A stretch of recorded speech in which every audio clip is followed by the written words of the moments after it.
Ok, c'est quoi ce délire? Je vois rien, il fait si noir. J'y comprends rien. D'abord, où est-ce que je suis? Putain, pourquoi il fait si sombre?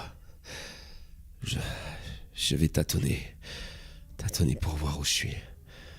Faut que je trouve les murs.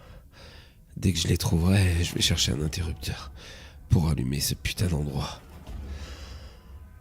Il y a une drôle d'odeur ici, c'est humide. Ah, les murs sont mouillés. C'est dégueulasse.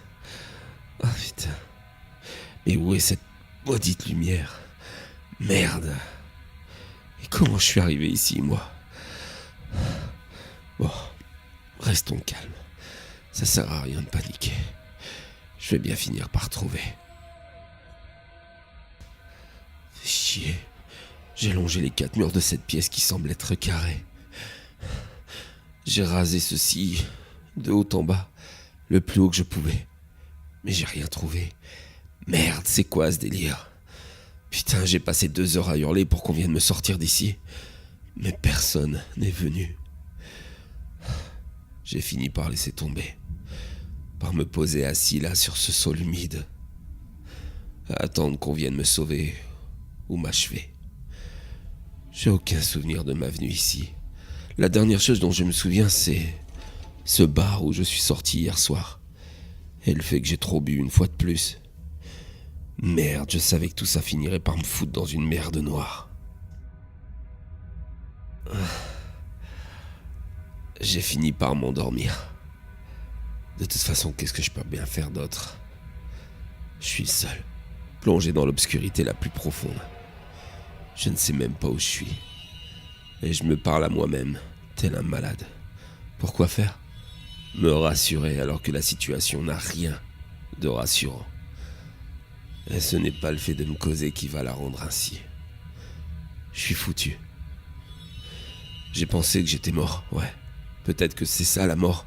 Mais en fait, j'ai des sensations d'un être vivant. J'ai faim, j'ai soif. Je suis si inquiet. Oh putain.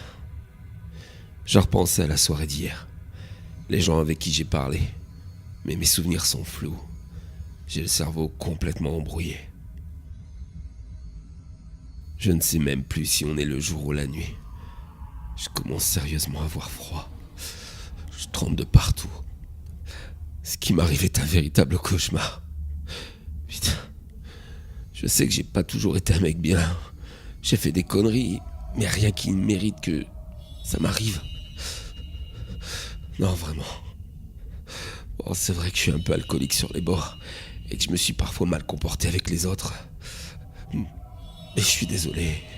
Et puis, qui ne fait jamais de mal dans sa vie, hein? Qui? Putain de merde. Si vous m'écoutez, je m'excuse. J'ai compris la leçon. Mais par pitié, laissez-moi sortir d'ici. Je vous en supplie. Laissez-moi sortir.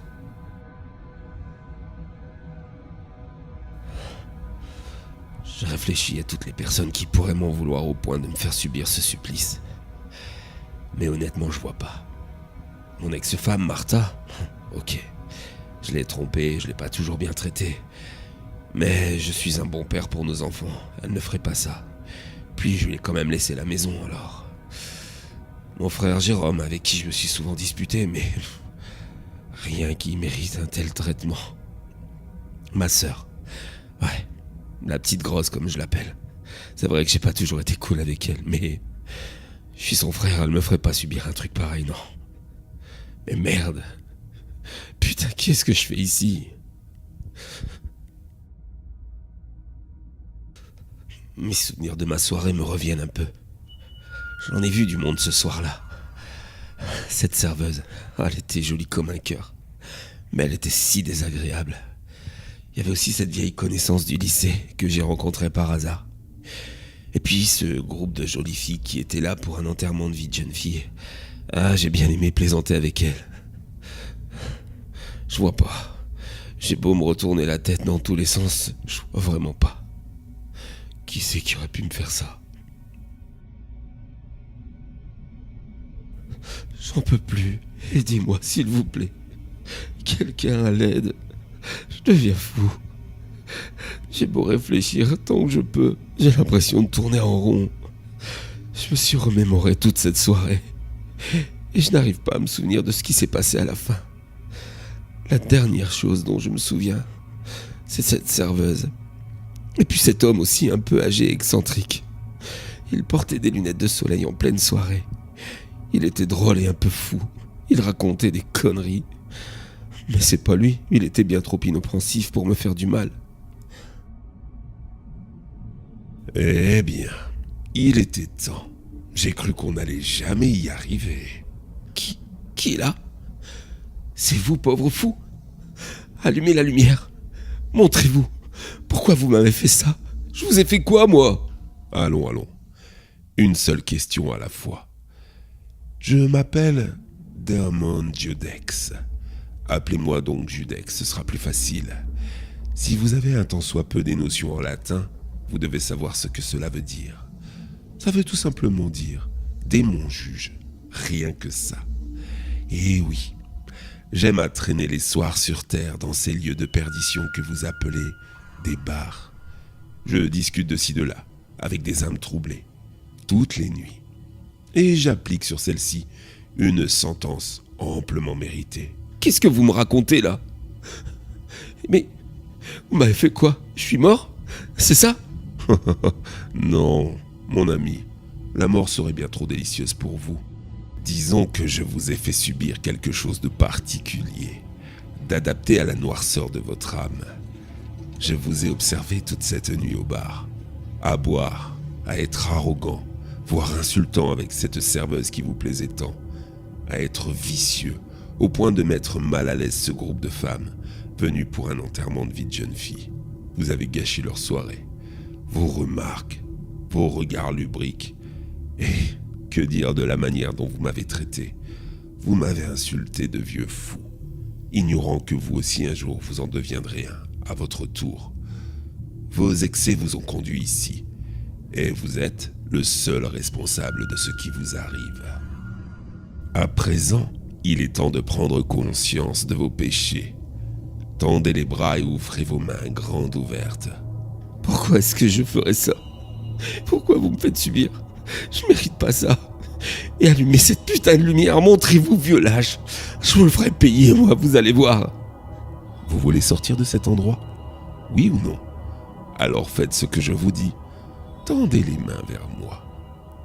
En vous souvenant de toutes ces femmes que vous avez violées du regard d'abord, comme cette pauvre serveuse ou ce groupe de filles, mais aussi pour celles dont vous avez abusé, après les avoir forcées à vous accompagner chez vous, en ignoble manipulateur que vous êtes.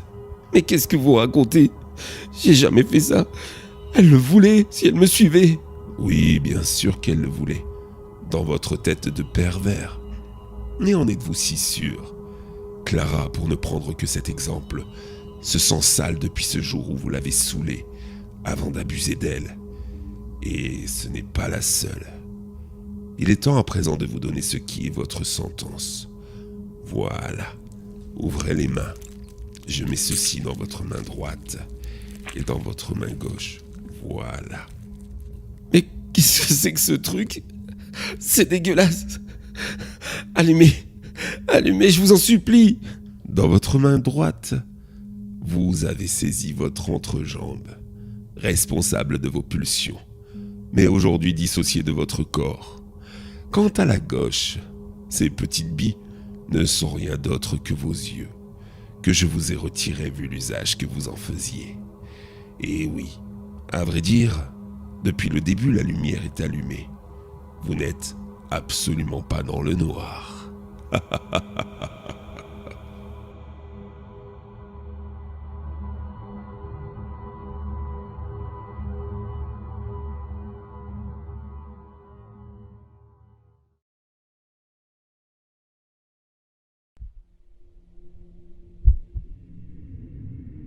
Ce voile blanc devant mes yeux, cette incapacité de bouger, de le retirer. Je suis conscient de tout ce qui m'arrive, et je me souviens de tout. J'ai d'ailleurs signé pour ça. Ce contrat, ces expériences, l'argent qui me serait versé à la fin de celui-ci. Ces recherches sont top secrètes et je devais signer une charte de confidentialité. La recherche de la vie éternelle pour tous ces vieux nantis qui ne veulent pas mourir. Et tous ces professeurs, ces chercheurs corrompus à coups de milliers d'euros. Remarquez, je ne vaux pas mieux qu'eux. Moi, j'ai signé pour être leur cobaye pendant 6 mois, au bout desquels, si je sors vivant, j'empocherai 1/2 million d'euros. Finalement, qu'est-ce que 6 mois dans une vie? Pas grand-chose. Ça en valait la peine. Bon, bien sûr, les expériences faites sur moi n'étaient pas non plus les moins dangereuses. Ces professeurs me plongeaient dans un état de mort clinique, pour ensuite tenter toutes leurs petites expériences, leurs produits censés me redonner la vie et faire de moi un être éternel. Si ça échouait, bien sûr, ils se rabattaient sur la médecine classique, à coups de défibrillateurs, d'adrénaline, bref, tout ce qui peut ramener un mort en bonne santé à la vie. Sur le contrat, ils devaient me faire subir ça 1 fois par mois, pas plus. Le reste du temps, j'avais le droit à toute une batterie d'examens. Hier, c'était la 6e fois. La dernière avant la fin de mon contrat, avant la libération et la richesse. Alors autant vous dire que j'étais pressé d'y être et d'avoir fini avec tout ça. J'avais le sourire lorsqu'ils m'ont injecté leurs produits. Mais là, je ne l'ai plus. Ce blanc qui voile ma vue, c'est celui d'un drap. On dirait bien que je suis mort. Mais que l'un de leurs remèdes a fonctionné à moitié. Je vois clair. Je peux penser. Je ressens le drap sur mon visage. Mais je ne peux absolument pas bouger. Pas m'exprimer. Et ce drap? Pourquoi faut-il toujours que l'on mette des draps sur le visage des morts? Mais mon inquiétude est tout autre. Je me souviens de la clause 17 du contrat. Celle qui les autorisait à faire une autopsie complète en cas de décès du cobaye. Je vais donc vivre celle-ci en étant à moitié vivant. Oh mon Dieu, faites que je meure le plus vite possible. Je crains bien que le blanc de ce drap ne va laisser place au rouge.